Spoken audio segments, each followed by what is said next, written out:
Hello, and welcome to my spoken word channel. My name is Stephen Lackey, but like any other label, that name is simply a collection of letters that make sounds to convey meaning, a meaning which may have varying connotations for those who voice and or hear it. The spoken word is much the same, its effect ranging from dissonance to resonance, apathy to revulsion, sometimes even to the same person over time. I'll be reading one of my own children's stories today, offering analysis of its content and inspiration. If you find it appealing, heartening, or evocative, or even not worth remembering, please consider the aforementioned variability of response. Words, much the same as attitudes, friendships, and even the air we breathe, may teach us, transform us, or pass uninspiringly in this moment, but the next is yet to be defined. Herein are my copyrighted works, all rights reserved, but please, forget the name and remember the message. Also, feel free to like, comment, share, and subscribe. Today's piece is called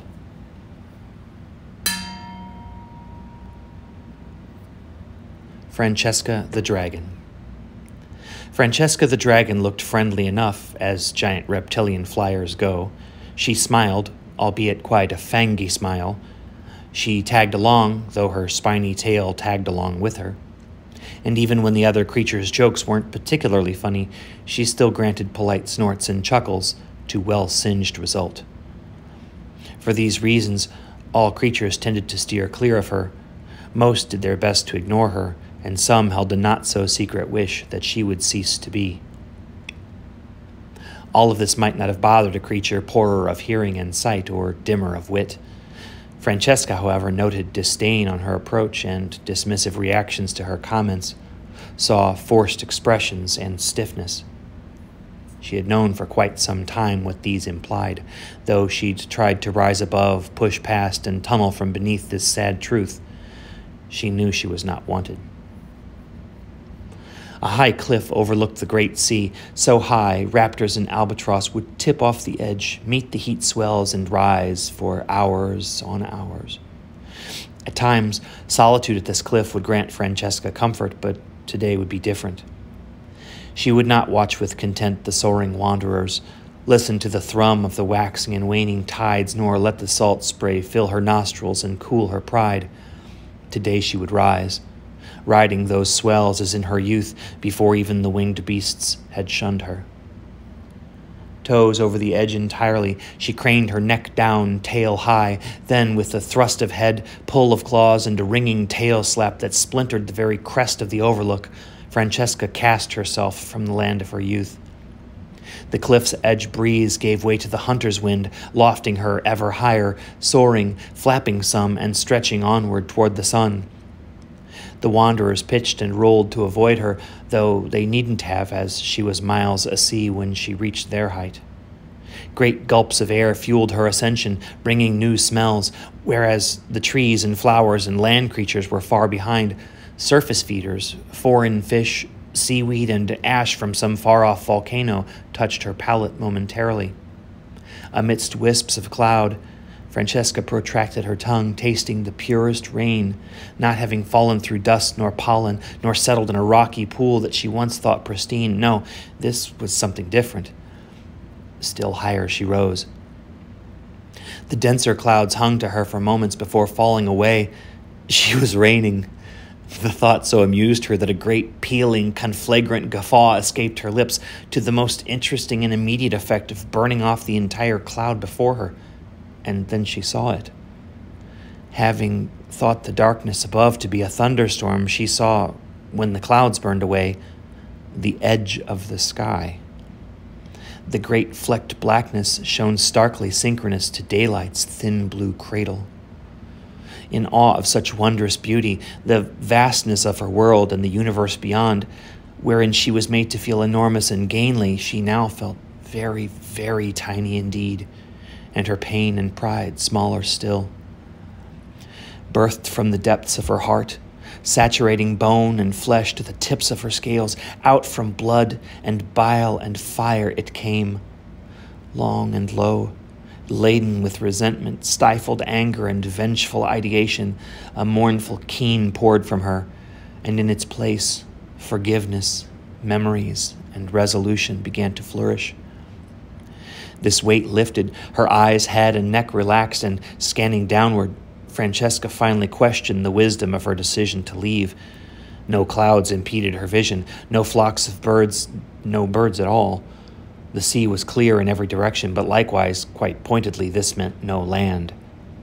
Gauging her fatigue, she had not the strength to return, which left two options: float a sea and risk the water beasts, some greater than her, or press on and hope for land, for it was not at the discretion of dragons to remain a wing forever. Flying westward had been a wise decision, it seems, for she still had plenty of daylight.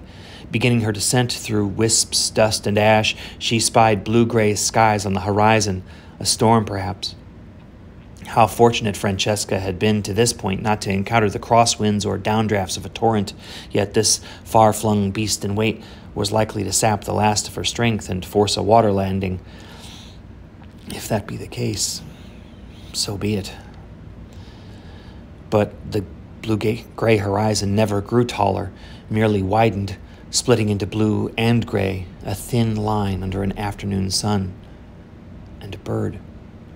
Is that a bird? A strange bird, yes, but a bird. That gray, that line. Land? Land ahead.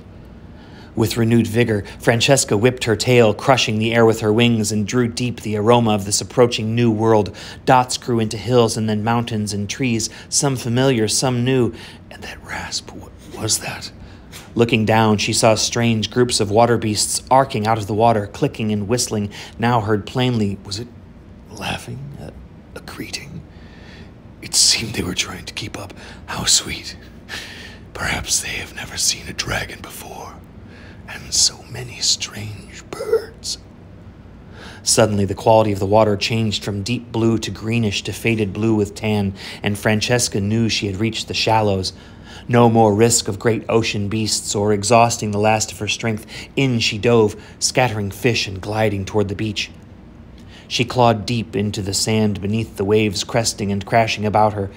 The taste of the salt water and seaweed was familiar to a point, but the new trees, rocks, smells, sounds, at that, her fatigue could not have hoped to quell her. Francesca began splashing and flopping in the waves, flaming her gratitude to the sky, casting high, cool arcs of water, bathing away the dust and sweat of travel and the last dregs of the pain that drove her.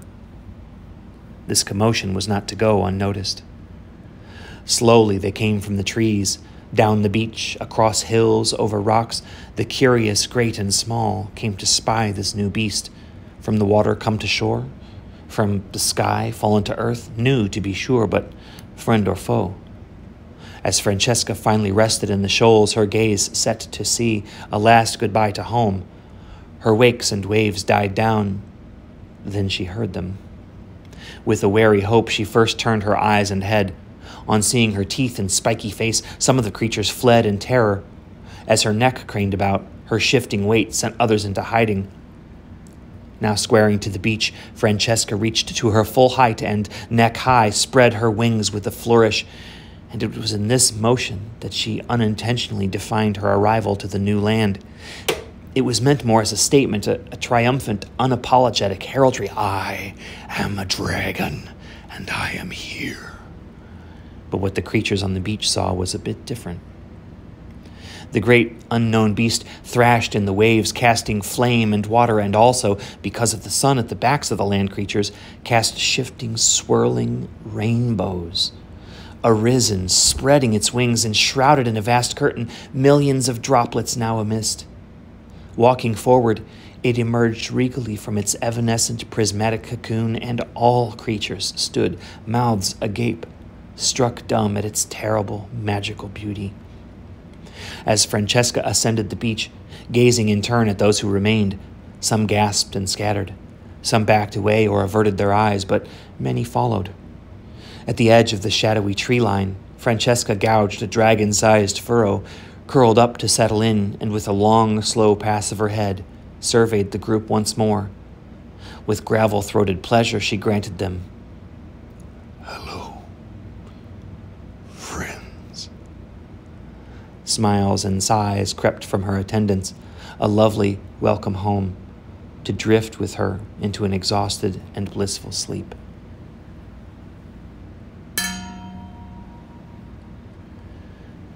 This is the first children's story I ever wrote, and it has an interesting inspiration. In addition to bedtime books, my eldest requested stories of my youth. I would talk about friends, parents, teachers, riding my bike, building Legos, etc., anything that sprang to memory.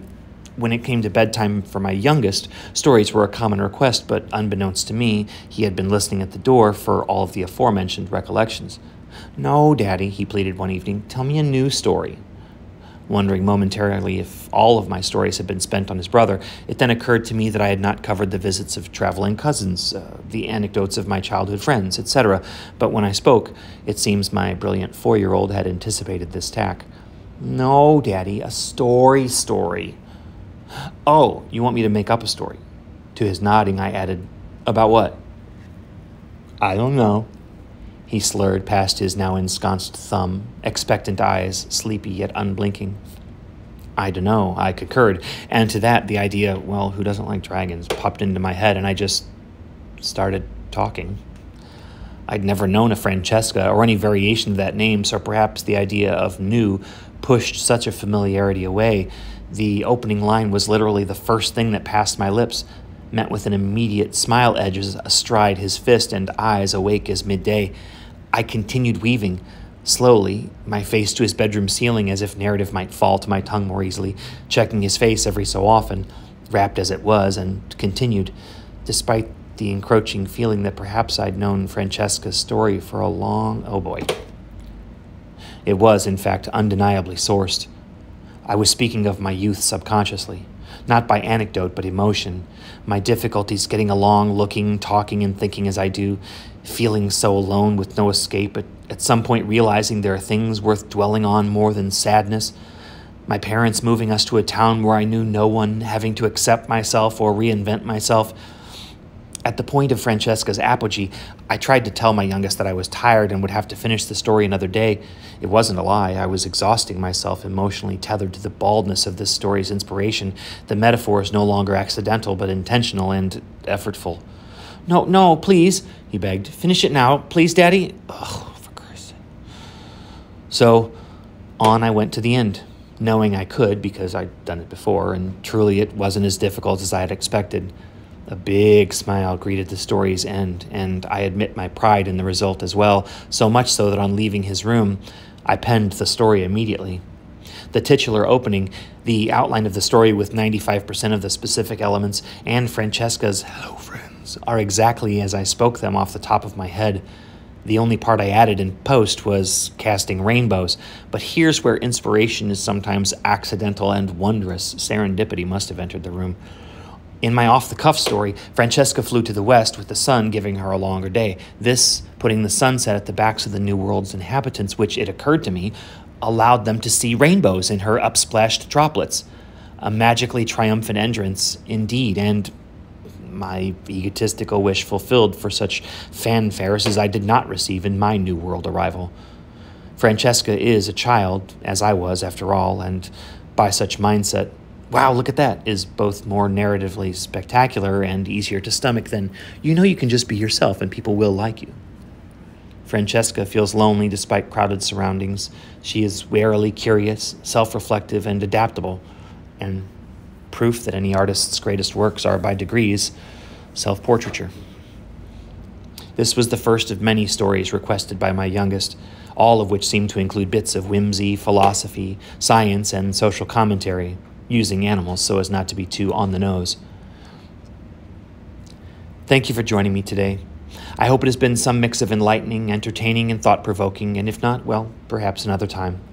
You could have spent it in any number of ways, but I sincerely appreciate that you've chosen to spend this time listening to phrases I have turned. I'd like to hear your thoughts as well. Drop a comment below regarding what your own or someone else's creative writing and/or spoken word has meant to you. Also, subscribe to my channel if you like. I'm not sure how often I'll be posting, but if you click the notification bell, you'll be among the first to know when I do. Please also consider this. All perspectives are skewed to reflect some mix of observer and audience, but all are valid. Be literal, metaphorical, cryptic, or devil's advocate. Be extemporaneous or highly edited. Be suave or harsh. Be certain or unsure. Begin today. be your strength. Be the voice that speaks for one or many. Be heard.